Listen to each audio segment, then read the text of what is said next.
All right, guys. So the draft is in the books. It's almost time for actual NFL football, and you know what that means. It is time for your week one matchup previews. By the way, I'll get these out on my time. You guys don't need to bug me about this shit. I got stuff going on, all right? When I want to get it out, I'll get it out to you. Now, that being said, I put a lot of thought into these matchup previews this week.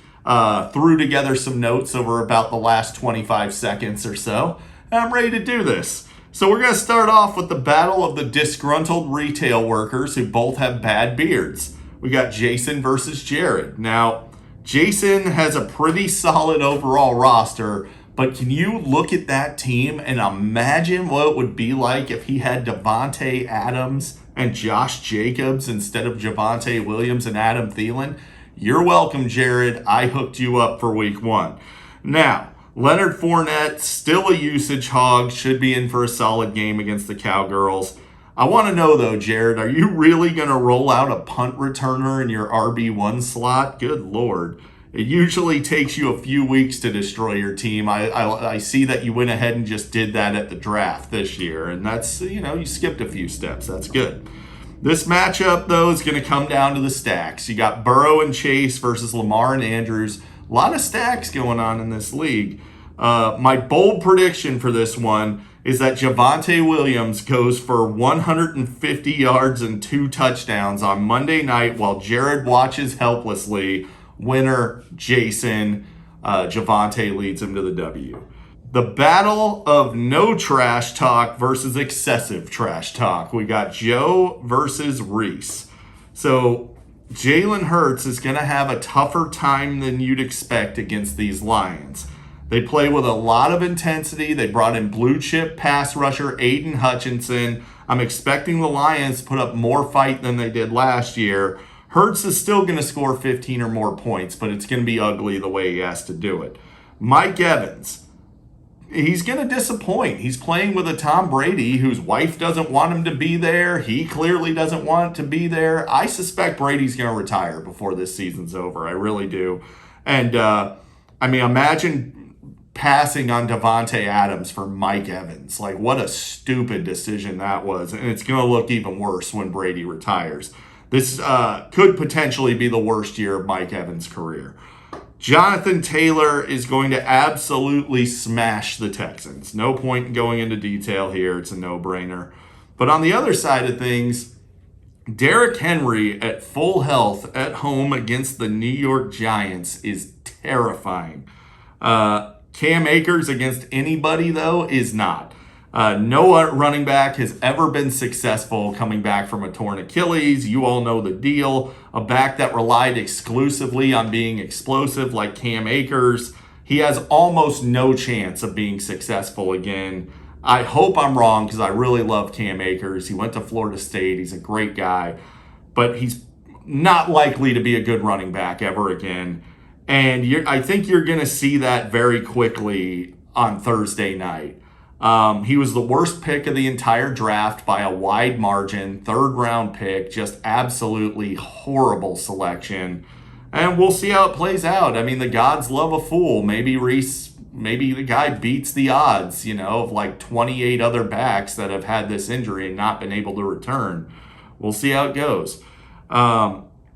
Russ, Sutton, and Judy, it's usually bad strategy to have a QB and 2 wideouts from the same team, but not this QB and not these 2 wideouts. I suspect all season long those 3 are going to be a problem. My bold prediction here is Reese's double stack leads him to glory this week. They're going to combine for 5 total touchdowns between the 3. So yeah, I basically have the Broncos just smacking the Seahawks around. And the winner's going to be Reese. That's it. Reese is going to get the dub there week one against the much higher projected Joe because Joe's overprojected. Now, we got the battle of the guys who either don't care or just aren't very good at fantasy. You got John versus Justin. Man, Justin Herbert to Keenan Allen.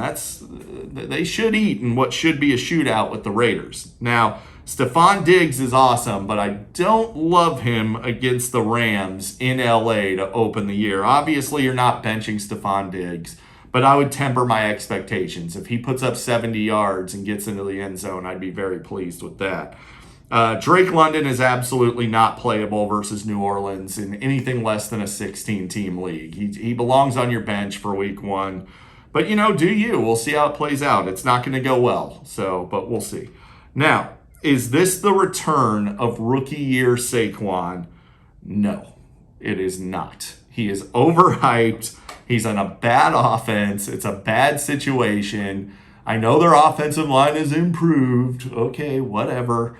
They are not going to be able to move the ball efficiently enough to support a high-level RB. They just won't. Saquon, terrible pick, Justin. I don't know what you were thinking there.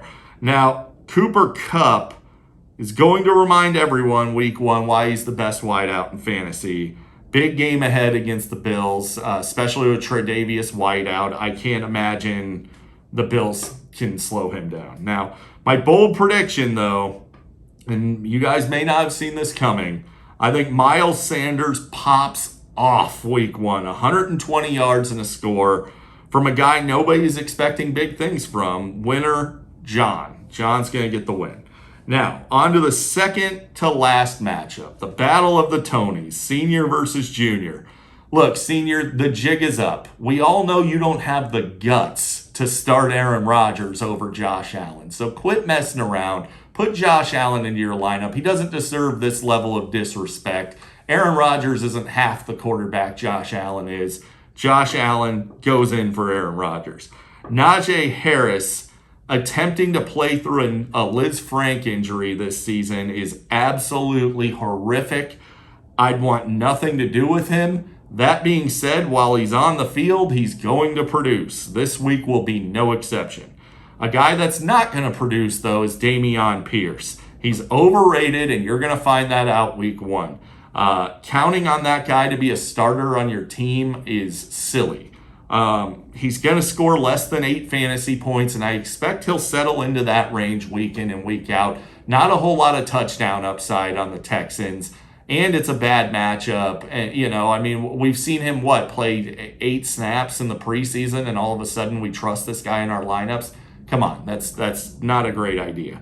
Kyle Pitts is a freak of nature, but he can't get it done against New Orleans. New Orleans kills tight ends. Now, Tony Jr., he really swung for the fences in this draft, which is great. It was a refreshing change in policy from Tony. What's not great is loading up on wide receiver 2s like T. Higgins and Jalen Waddle and having absolutely no running back depth. T. Higgins and Jalen Waddle aren't even the number 1s on their own team. So, how much fantasy goodness is Tua going to support? Who was the number 2 in Miami last year? Mike Gesicki? If Jalen Waddle gives you Mike Gesicki numbers, are you going to be pleased that you passed on all those solid running backs to take him? I'm guessing not.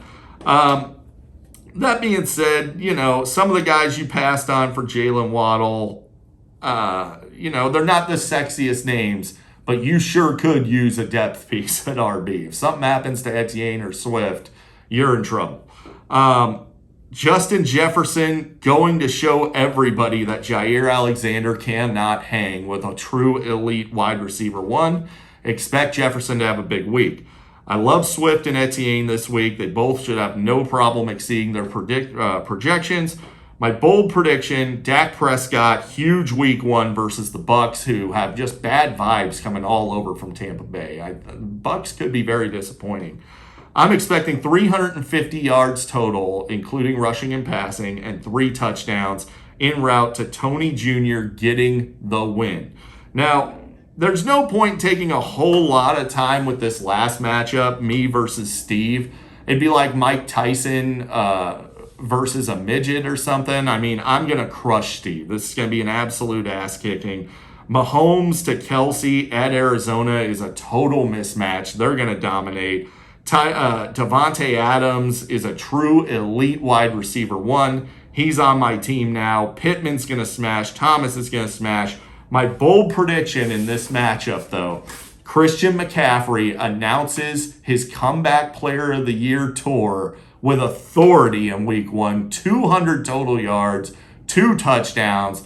en route to being the number one scoring fantasy player in week 1. I get the W, and I'm not even going to cover your garbage team, Steve. There's nothing to say about your trash pile of losers. There you go. There's your matchup previews. I'll see you next week for more matchup previews, and maybe I'll do a recap video. We'll see. That's all I got for you. See you later.